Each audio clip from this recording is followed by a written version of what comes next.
ইতালির উত্তরে ভেনিস আর লিডোর মাঝখানে এক রহস্যময় দ্বীপ পোভেলিয়া, যার সৌন্দর্য চাপা পড়ে গেছে এক ভয়াবহ অতীতের নিচে। সরকারি নিয়ম অনুসারে এই দ্বীপে সাধারণ মানুষের প্রবেশ নিষেধ। যেতে চাইলে বিশেষ অনুমতি দরকার।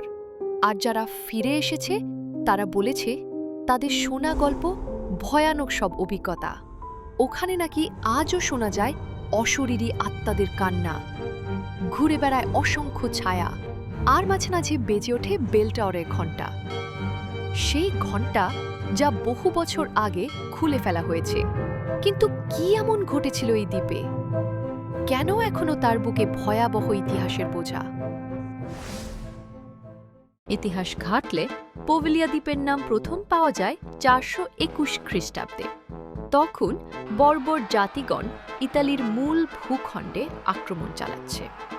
তাদের হাত থেকে বাঁচতে পাদুয়া ও এস্তের মানুষেরা পালিয়ে আশ্রয় নিতে শুরু করে আশেপাশের ছোট অজানা দ্বীপগুলোতে, কারণ সেগুলো সম্পূর্ণ পরিত্যক্ত ছিল আর বর্বরদেরও আগ্রহ ছিল না। ধীরে ধীরে পোভেলিয়া জনবসতিতে পরিণত হয়। মূল ভূখণ্ডের নিয়ম কানুনের বাইরে তারা সুখে শান্তিতে বসবাস করছিল। কিন্তু 14 শতকের মাঝামাঝি সব কিছু বদলে যেতে শুরু করে। 1346 খ্রিস্টাব্দে মধ্য এশিয়া ছড়িয়ে পড়ে এক মারণ রোগ, বিউবনিক প্লেগ। ট্রেড রুট ধরে এই মহামারী এসে পৌঁছায় ব্ল্যাক সিতে।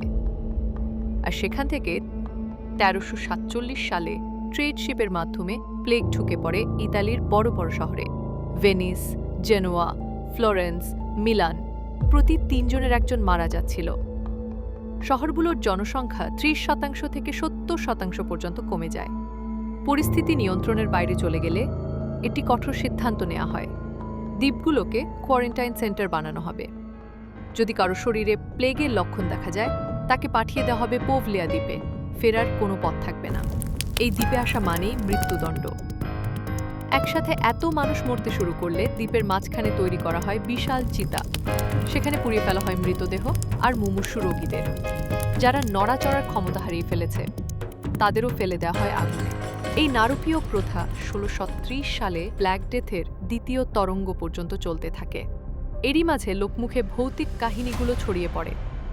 ভয়কে কাজে লাগিয়ে 1814 সালে নেপোলিয়ন বোনাপার্ট এই দ্বীপকে ব্যবহার শুরু করে অস্ত্র ও গোলাবারুদ রাখার জন্য। 1922 সালে দ্বীপের পুরনো ভবনগুলোকে পরিণত করা হয় একটি অ্যাসাইলেমে, যেখানে মানসিক রোগীদের চিকিৎসার নামে চালানো হতো অমানবিক নির্যাতন।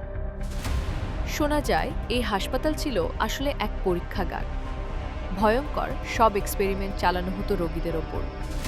আর এইসব এক্সপেরিমেন্ট চলত দ্বীপের সবচেয়ে ভয়ানক জায়গা বেল টাওয়ারে। এখানেই ঘটে এক রহস্যময় ঘটনা। অ্যাসাইলেমের প্রধান ডাক্তার নাকি একসময় নিজেই পাগল হয়ে যান। অনেকে বলে দ্বীপের অত্যাচারিত আত্মারা তাকে বেল টাওয়ার থেকে ঝাঁপ দিতে বাধ্য করে। আবার কেউ বলে তিনি যখন লাফ দিচ্ছিলেন একটা কালো ধোঁয়া তাকে ঘিরে ধরে। মাটিতে পড়ার আগে তার মৃত্যু ঘটে। লোকজন বলে আজও বেল টাওয়ারের আশেপাশে সেই ডাক্তারের ছায়া ঘুরে বেড়ায়, একটা কালো কোট আর লম্বা নাকওয়ালা প্লেগ মাস্ক। 1968 সালে অ্যাসাইলেমও বন্ধ করে দেওয়া হয়। আজ পোভেলিয়া সাধারণ মানুষের জন্য সম্পূর্ণ নিষিদ্ধ। ওখানে যাওয়ার জন্য বিশেষ অনুমতি নিতে হয়।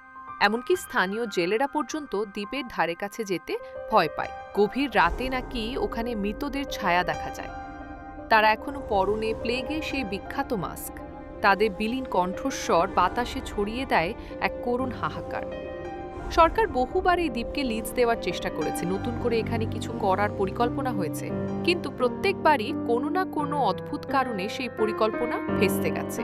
এবং ঠিক এই কারণেই প্যারানর্মাল রিসার্চারদের কাছে পোভেলিয়া এক রহস্যময় জায়গা, যেখানে ইতিহাস আর বিভীষিকা একসঙ্গে জড়িয়ে আছে। একটি দ্বীপ যা দাঁড়িয়ে আছে অগণিত মৃত্যুর ওপর।